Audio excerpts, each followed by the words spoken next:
Hey there, and welcome back to the channel.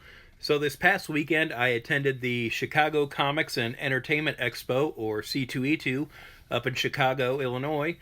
This is a pretty big con I like going to. There's always a lot of vendors, a lot of artists, so I usually find some pretty rare or bigger books that I'm adding to my collection and getting some books signed. So today I'm going to take a look at what I got. And so this is my haul from the convention. And so starting off, the first thing I got was my badge for the convention. So I just went Saturday, and so I got this. I was actually able to buy this from a local comic shop, and I avoided online Ticketmaster kind of fees. So it was a little cheaper route to go for that. The first batch of books I'm going to look at are books that I took with me to get signed. So these are books I already owned. You may have seen them on here before in previous videos when I got them, that sort of thing. But that's what this first chunk here is.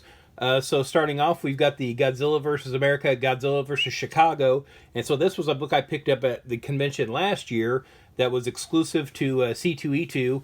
And so it's this Godzilla cover with sort of the Chicago flag over it. And so these are all creators from Chicago. So I've got to thinking like, oh, I should just try to bring this every year and get it signed by different creators who I can. And so this year I got it signed by Tim Seeley. And I also got the first issue of He-Man and the Masters of the Multiverse, which is a mini-series he did, which features a lot of different iterations of He-Man and the Masters of the Universe characters. It was a really fun book. I really liked this when it was coming out. If you haven't read this and you're a He-Man fan, definitely pick this up. Probably be a lot of He-Man hype going on this year with the new movie coming out. So, fingers crossed, back issues don't go too high. But this might be something that takes a bump, just because it is a good book. If you haven't read this, I really recommend it.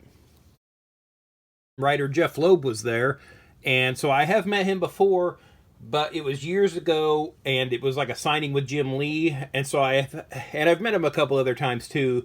So when I've met him before, I've basically just been having him sign my issues of Hush, the original story.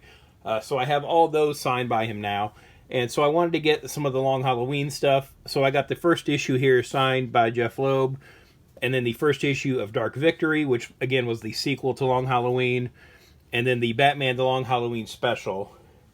And, unfortunately, I can't get these signed by artist Tim Sale anymore, so I wanted to get them at least signed by Jeff. Then we've got some graphic novels by Zoe Thorogood, a cartoonist I really like, who was here this year. Actually, after the conventions, they usually send out a questionnaire asking you, what guests would you like to see?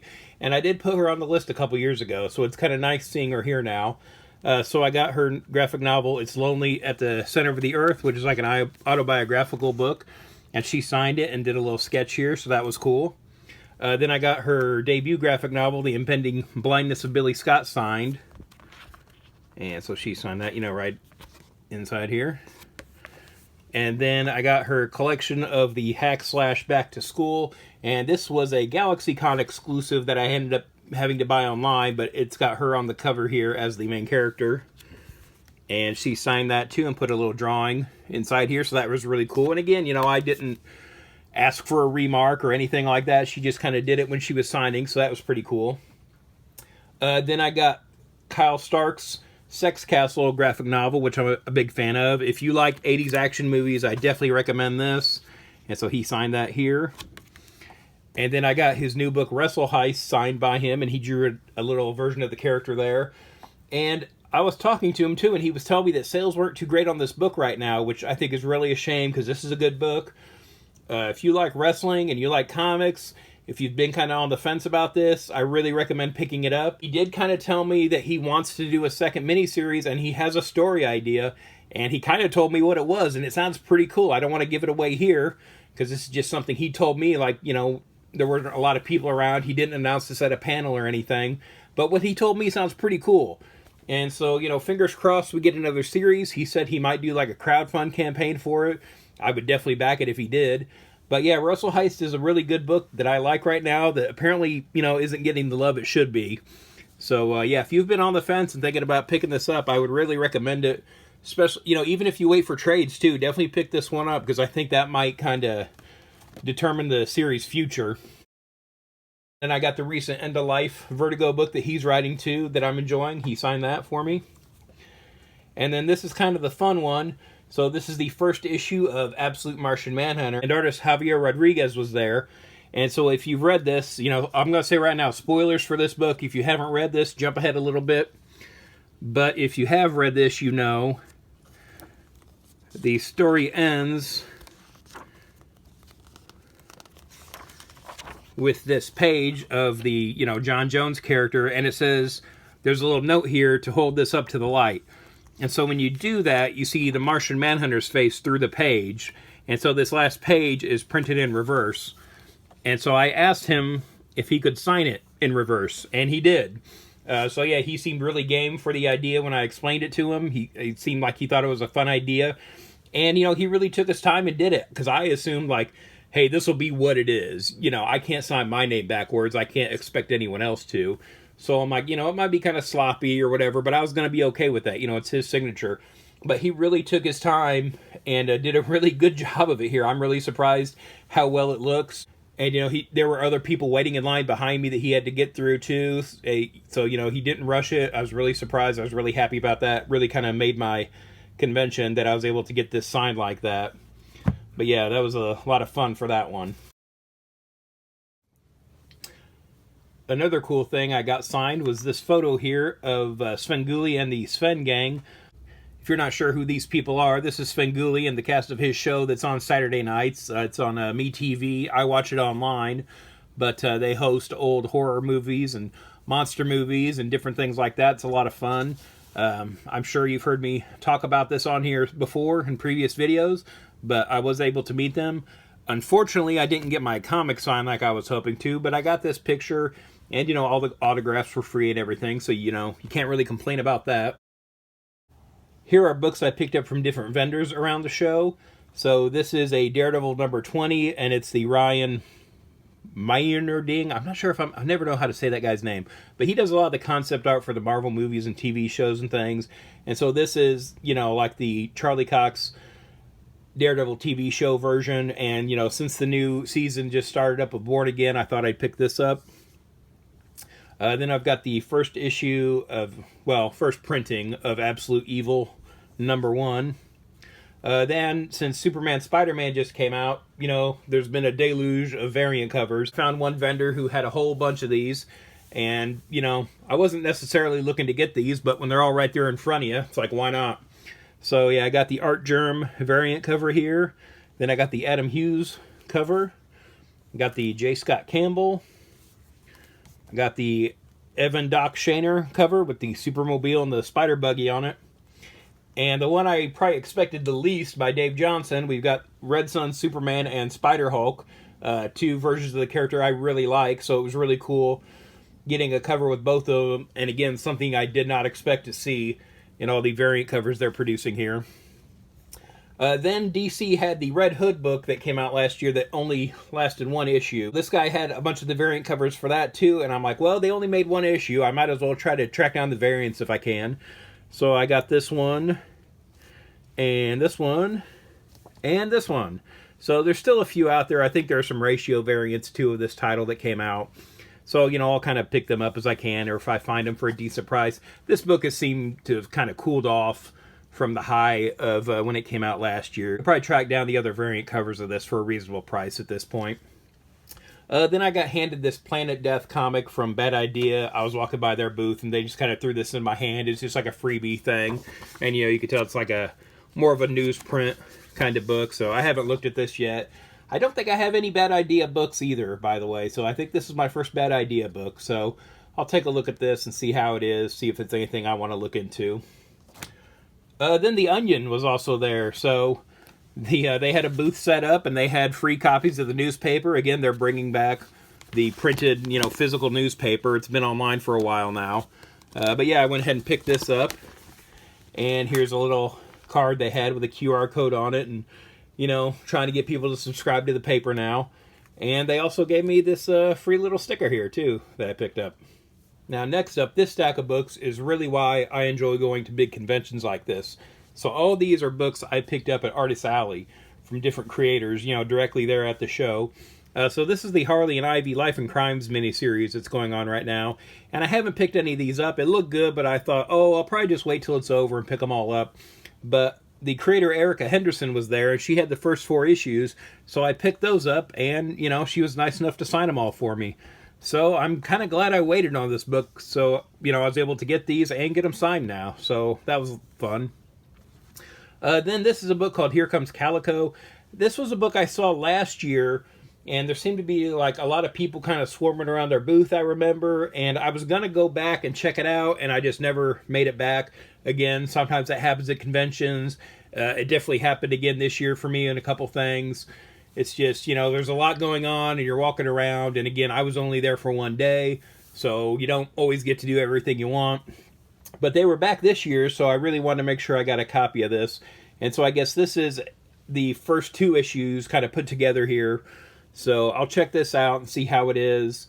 Again, I don't really know anything about it other than just they had a bunch of people around their booth last year. So, you know, hopefully it's good.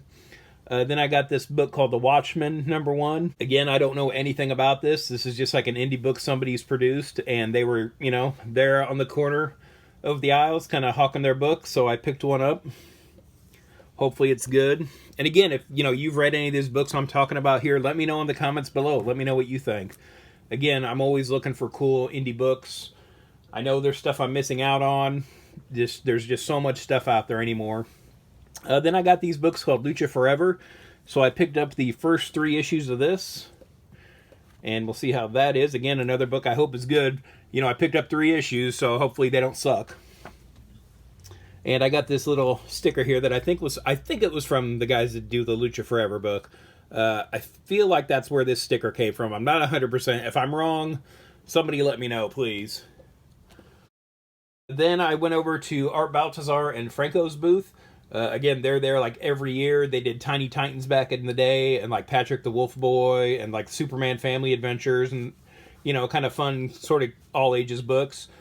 So this is a book Franco did called The Greatest Little Luchador Ever.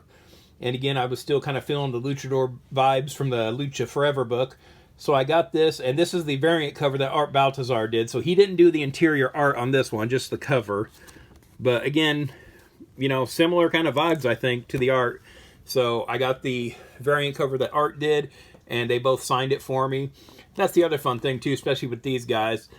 I can't speak for them everywhere, but every time I've met them, you know, when I buy the books, they sign them for me. So then I got this variant cover to Jay and Silent Bob, or I'm sorry, Archie Meets Jay and Silent Bob from last year, where I got a bunch of different variants, and this was an exclusive one that Franco had. And I think it's limited to 300 copies, so I picked that up, and again, you know, Franco signed that for me.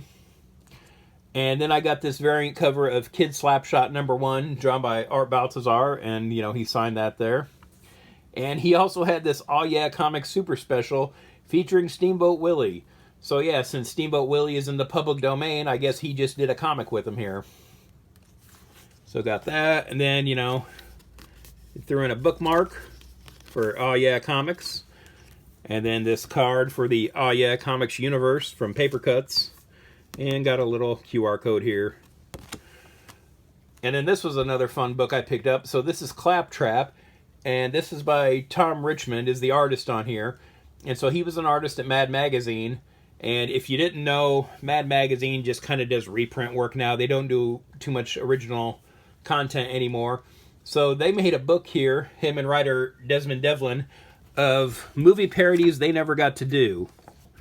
So it's pretty cool. It's like reading old school Mad Magazine with a bunch of different movie parodies of stuff they never got to.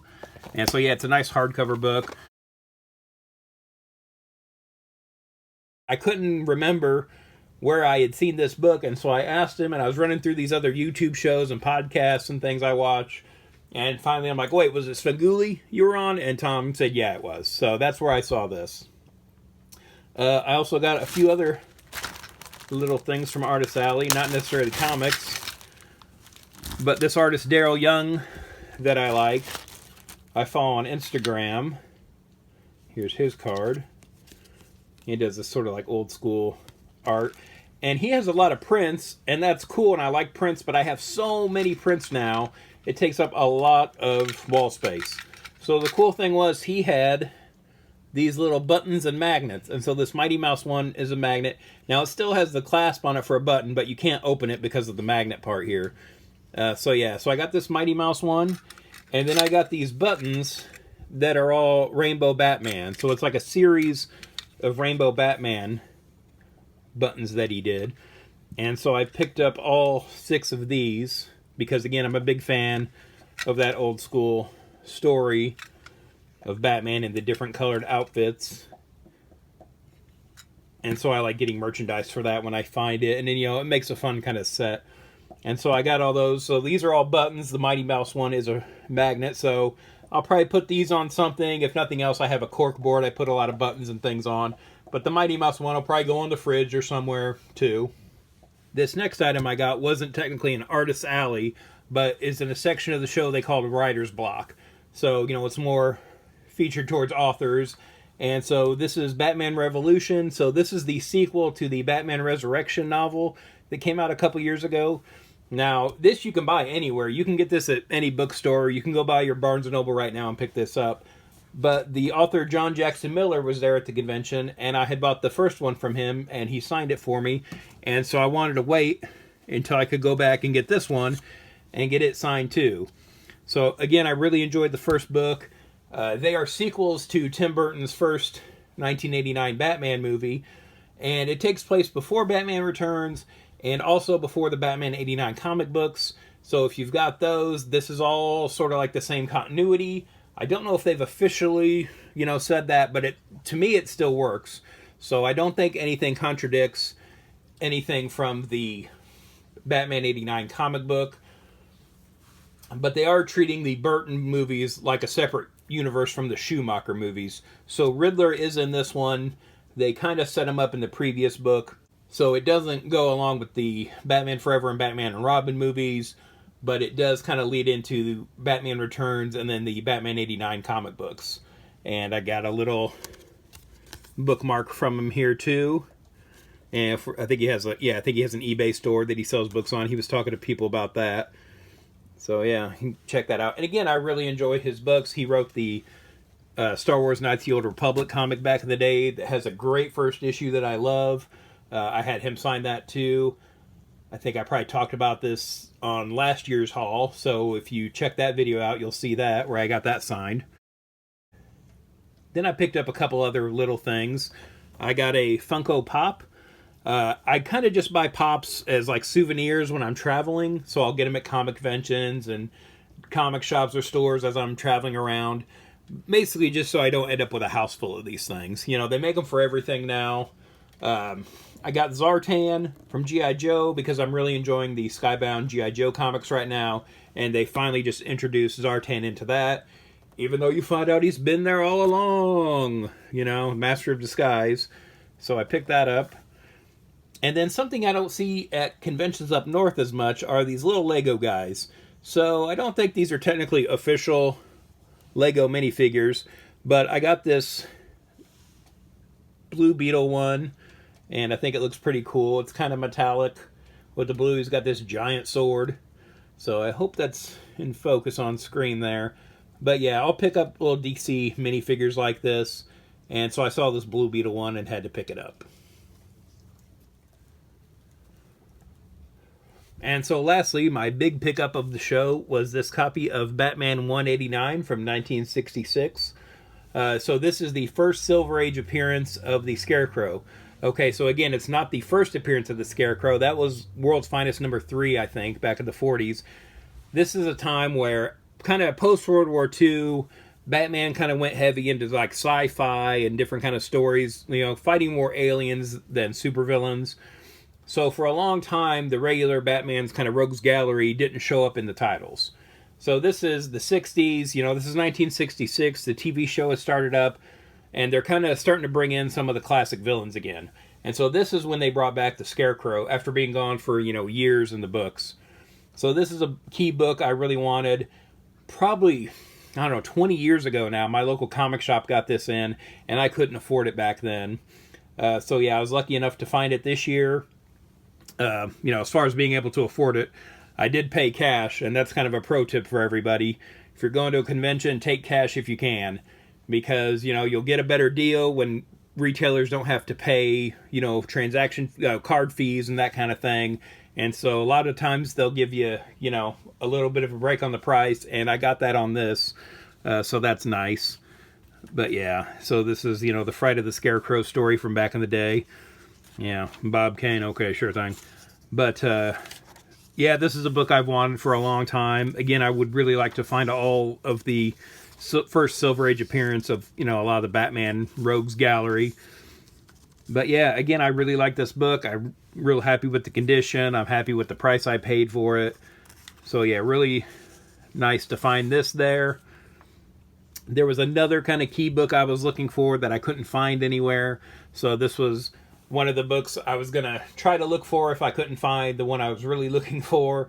So, you know, you always have to kind of have a list of what you're looking for. I find at a convention, I always have, like, here's, you know, a few key books I'm looking for. If I find some other stuff, that's cool. But, you know, there's about 5,000 comics I want on my list right now. So I can't just go to a convention and just start throwing money around to get books. You know, you'll end up with stuff that you don't really need, or you'll miss something later on you wanted more. So I try to, you know, make a plan before I go to the convention of what I'm actually looking for and what I want to pick up. And so, yeah, this book was one of those. It's definitely the most I spent on any one item at the show, but I'm really glad to be able to bring this home. And I picked this up from Dale Roberts Comics. Again, he's like a bigger dealer, and, you know, got his info there if you want to look him up online, or if you see him at a show, you know, definitely check out his stuff. He always has good stuff at conventions. So, yeah, that's everything I got. Were you able to attend the show? Did you get anything good? Again, WonderCon was also going on at the same time. So did you go there? Did you pick up anything cool? Let me know in the comments below. And thanks for watching. If you'd like to follow me on social media, I'm on Twitter/X at Detective651. Also on Instagram at Detective651. Be sure to check out my t-shirt store at tpublic.com/user/Detective651.